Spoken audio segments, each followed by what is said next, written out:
Welcome back to Uscis News Channel. Today, in this video we are going to talk about information on deferred action for childhood arrivals.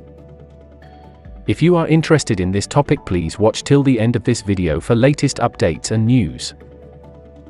Please like this video, subscribe to the YouTube channel and don't forget to hit that notification bell icon. Let's get into the video.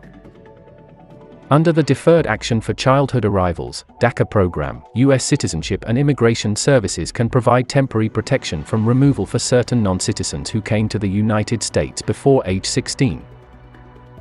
In 2012, USCIS published guidance explaining that it would not proactively provide information from denied DaCa requests to immigration enforcement agencies unless the requester posed a potential public safety risk or the request was potentially fraudulent. We found that USCIS shared such information with enforcement agencies in rare circumstances, fewer than 900 cases between June 2012 and June 2021. What GAO found? In 2012, U.S. Citizenship and Immigration Services (USCIS) published guidance explaining that it would not proactively provide information from Deferred Action for Childhood Arrivals (DaCa) requests to immigration enforcement agencies for the purpose of immigration enforcement, unless the DaCa requester met certain criteria. For example, USCIS may refer certain DaCa cases to U.S. Immigration and Customs Enforcement (ICE) for a possible criminal investigation if the requester represents a potential public safety risk based on the individual's criminal history or to identify fraudulent claims.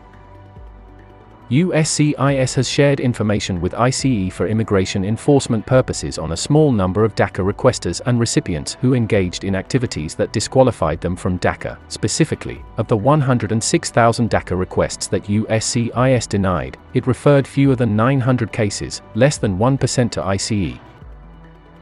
Since 2012, U.S. Customs and Border Protection (CBP) and ICE enforcement practices related to DaCa recipients and individuals who might qualify for DaCa have generally aligned with the Department of Homeland Security's (DHS) immigration enforcement priorities.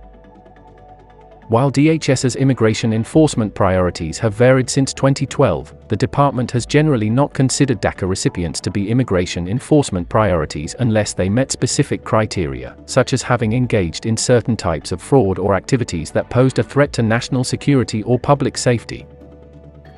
While DaCa recipients are to be provided temporary protection from removal, individuals who might qualify to receive DaCa but who have not yet submitted a request, or are awaiting approval, do not have such protection. However, CBP and ICE officials stated that they have generally extended prosecutorial discretion considerations to individuals who may have potentially qualified for DaCa as long as they had not engaged in activities that would disqualify them from a favorable exercise of such discretion. Why GAO did this study? In June 2012, DHS established the DaCa initiative. Under DaCa, DHS has the discretion to provide temporary protection from removal from the U.S., or deferred action for certain non-citizens who came to the U.S. before age 16. DaCa recipients are neither granted lawful immigration status nor put on a pathway to lawful status, rather, they are considered to be lawfully present in the U.S. during the 2-year period of deferred action. USCIS has granted DaCa to more than 800,000 non-citizens. In July 2021, a federal court ruled that USCIS may not approve first-time DaCa requests but temporarily permitted USCIS to continue to approve renewals of previously approved requests. GAO was asked to review the extent to which USCIS shares information on DaCa requesters and recipients with immigration enforcement agencies. This report describes 1. The circumstances under which USCIS shares information on DaCa requesters with immigration enforcement agencies and 2. How CBP and ICE have applied DHS's immigration enforcement priorities to DaCa recipients and those who may have potentially qualified for DaCa since 2012. GAO analyzed USCIS, CBP, and ICE policies and guidance, analyzed USCIS data on adjudication outcomes and the circumstances under which USCIS shared information on DaCa requesters with ICE from June 2012 through June 2021, and interviewed relevant headquarters and field officials. Hopefully the details and information is presented in this video is helpful. Uscis News channel will be releasing a new video when new information is available on any of these updates or requirements. If you have not subscribed, please like this video and subscribe to the channel, and don't forget to click on that notifications bell icon.